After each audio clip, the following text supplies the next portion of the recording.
Tony Rodriguez was tired. Not the kind of tired that a good night's sleep could fix. He was life-tired. Tony had reached a place where his emotions were worn down. Every problem felt heavier than it should have. Small things irritated him quickly. Normal frustrations felt overwhelming. He had little patience left for anyone. Tony's mind was constantly racing. Bills, work pressure, arguments at home, worry about the future. Even when he slept, his mind never really rested. Every morning felt the same. The alarm would buzz at 5:45 a.m., and Tony would slap it off with a groan. His back hurt, his head felt heavy, and before his feet even hit the floor, the dread would start creeping in. Another day, another shift, another round with his boss, another set of complaints from the kids.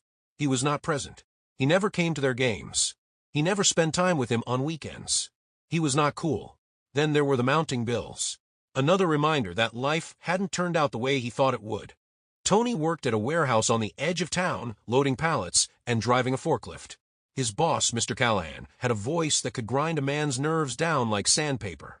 The warehouse was chaos that day. Orders were late. Machines were malfunctioning. And Tony's boss, Mr. Callahan, was in one of his moods. Tony had barely stepped onto the floor when the shouting began. "Rodriguez, where have you been?" Tony clenched his jaw. "I'm here, aren't I?" Callahan pointed across the warehouse. "That shipment should have been loaded 20 minutes ago." Tony looked at the pile of pallets. "Maybe if the forklift wasn't broken, excuses." Callahan snapped. "You always have excuses." Something inside Tony snapped. All the frustration, all the stress, all the resentment he'd been carrying for years, suddenly boiled over. Tony slammed a pallet down so hard it cracked. "I'm doing the job of 3 people here," he shouted. The entire warehouse went quiet. Callahan stepped closer. "If you don't like the job," he said coldly, "you can leave." Tony's fists tightened. For a moment, it looked like he might actually swing. His nerves were raw. His patience was gone. His entire life felt like it was hanging by a thread. Instead, Tony ripped off his gloves, threw them on the ground, and walked out. Tony hated the job, but he hated feeling stuck even more.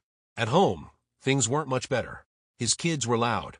His teenage son barely spoke to him unless he needed money. His younger daughter cried over things Tony didn't have the patience to understand. His wife, Maria, tried to keep peace in the house, but even she had begun to sigh when Tony walked through the door. "You're always angry," she told him one night. "Maybe I have reasons to be," Tony snapped. Silence followed. Tony had started spending more time outside the house. Not drinking, not partying, just driving. Driving with no destination. Driving so he wouldn't have to hear his own thoughts. One Friday night, Tony left work later than usual. He knew if he did not do overtime, he would be on the chopping block for walking out without permission days earlier. The sky was dark, and a cold wind pushed leaves across the street.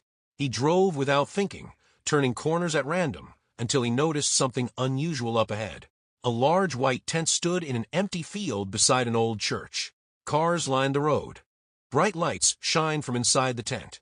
And music, loud, joyful music, poured out into the night. Tony slowed the car. A sign stood near the entrance. "Revival tonight, hope for the weary," Tony scoffed. "Hope," he muttered. Still, something made him pull over. Maybe curiosity, maybe boredom, or maybe something deeper he couldn't explain. He sat in the car for a moment, watching people walk into the tent, families, old couples, teenagers, people laughing and greeting one another. Tony still remembered a good night at home, which was painted into his memory. A time when life was calm, and the house was filled with laughter instead of tension. One particular evening stood out. The kitchen smelled like garlic and butter. Maria was cooking, humming softly to music playing from her phone. His daughter sat at the table finishing homework, while his son explained something excitedly about a basketball game he had played earlier that day. Tony leaned against the counter, smiling at them while they talked. It had been a time when the house did not feel tense, when everyone didn't have to walk carefully around his moods. Back then, laughter was not rare. Tony sighed after contemplating those good memories and stepped out. 10 minutes, he told himself. Then I'm leaving. The air inside the tent was warm and alive. People were clapping and singing. A band played guitars and drums. The lyrics projected on a screen spoke about grace, forgiveness, and new beginnings. Tony stood near the back, arms crossed. He didn't sing. He didn't clap. He just watched. Then a man walked to the front. The preacher looked ordinary, middle-aged, calm, kind eyes. He opened a Bible and said something that made Tony freeze. Some of you here tonight are not here by accident. You're tired. Tired of your job. Tired of your problems. Tired of pretending you're okay when you're not. Tony shifted his weight. The preacher continued.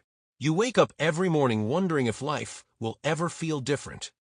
Tony's chest tightened. You've tried working harder, being tougher, ignoring the pain, but what your soul really needs is God. Tony swallowed. The preacher wasn't yelling. He wasn't dramatic. He was just telling the truth and speaking directly to him. It is as though he read everything and saw everything that Tony had been experienced in for the last 3 years of his life. Near the end of the message, the preacher said softly, if you're tired of carrying everything alone, tonight you can give it to Jesus. Music began playing quietly. People began walking forward. Tony stayed where he was. His mind raced. He was tired of carrying a lot. He was tired of carrying his hate. He was tired of carrying his fears. He was tired of carrying regret.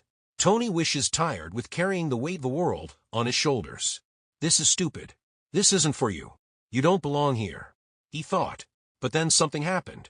For the first time in years, Tony felt something break inside his chest. Not anger. Not frustration. Something deeper. Pain. Exhaustion. And suddenly he realized something terrifying. He wasn't angry at his job. He wasn't angry at his kids. He wasn't even angry at life. He was empty and angry at that fact. Tony wiped his eyes quickly, hoping no one saw. But the tears kept coming. Without even realizing it, Tony began walking forward. One step, then another, and another. The wooden plank beneath his foot creaked slightly. He hesitated, but only for a second. Another step, then another. As he walked down the aisle, he noticed small details he hadn't seen before. A young boy standing beside his mother with his eyes closed. An older man wiping tears from his face. A woman kneeling near the front, her shoulders gently shaking as she prayed. Tony's throat tightened. Each step felt heavier than the last. Not physically, emotionally. Years of frustration, anger, regret, all seemed to rise to the surface with every step closer to the altar. By the time he reached the front, the world around him felt distant. He stopped near the front as the preacher placed a hand gently on his shoulder. "What's your name?" the preacher asked. Tony's voice cracked. "Tony." The preacher smiled. "Tony, God sees you." Slowly, Tony dropped to his knees at the altar. The wooden floor pressed against his legs as he lowered his head. Tears slipped down his face before he even realized he was crying. And in that moment, under the canvas roof of a revival tent, surrounded by strangers whose prayers filled the air, Tony spoke the most honest words he had ever said. "God, I can't do this anymore." And right there, under that tent, surrounded by strangers, Tony prayed for the first time in his life. Nothing magical happened. The sky didn't open. Lightning didn't flash. But something inside Tony changed. Peace. Real peace. The kind he hadn't felt since he was a kid. The night air felt different when Tony stepped out of the revival tent. Cooler. Quieter. Almost like the world had slowed down. For a moment, he just stood there. The field around the tent was dim except for the glow spilling out from the entrance. Cars were scattered across the grass, their metal reflecting the soft yellow lights from inside. People were still talking in small groups, some hugging, others wiping their eyes, others smiling like they had just witnessed something beautiful. Tony walked slowly toward his car. Each step felt strange. Not heavy like earlier that evening, but lighter like something he had been carrying for years had finally slipped off his shoulders. The gravel crunched beneath his shoes as he reached the driver's door. He paused for a moment before opening it and looked back toward the tent. Music still drifted into the night. Voices singing. Prayers being whispered. Tony shook his head softly. "I almost didn't stop," he whispered to himself. He slid into the driver's seat and closed the door. The inside of the car was quiet except for the faint ticking sound of the cooling engine.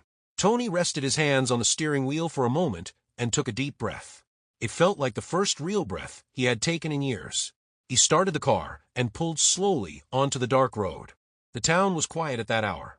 Streetlights cast long pools of light onto the pavement, and most of the houses he passed were dark except for the occasional porch light glowing near a doorway. Tony drove differently than he had earlier that night. Earlier, his grip on the wheel had been tight, his mind racing with anger and frustration. Now his hands rested gently on the wheel. His thoughts were calm. Every now and then, he wiped at his face where tears had dried on his cheeks. He couldn't fully explain what had happened in that tent, but he knew one thing for certain. He wasn't the same man who had pulled over on that road. As he turned onto his street, he noticed the familiar row of houses, quiet and still beneath the moonlight. His house sat halfway down the block, the porch light glowing softly beside the front door.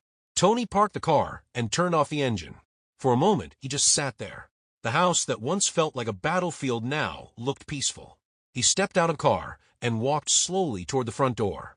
Inside, the lights were dim. Maria had fallen asleep on the couch, a blanket draped over her legs. The television played quietly in the background, its soft glow flickering across the room. Tony stepped in gently so he wouldn't wake her. He stood there for a moment, watching her sleep.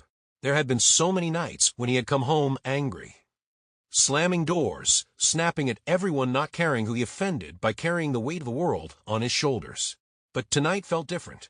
Tony walked quietly to the kitchen sink, splashed cool water on his face, and looked up at his reflection in the window above the sink. His eyes were red from crying, but something else was there too. Peace. He whispered softly into the quiet house. "Thank you, God." Then Tony walked over to the couch and gently placed a blanket over Maria's shoulders. Before heading to bed, he paused for one last moment in the living room. The house was silent.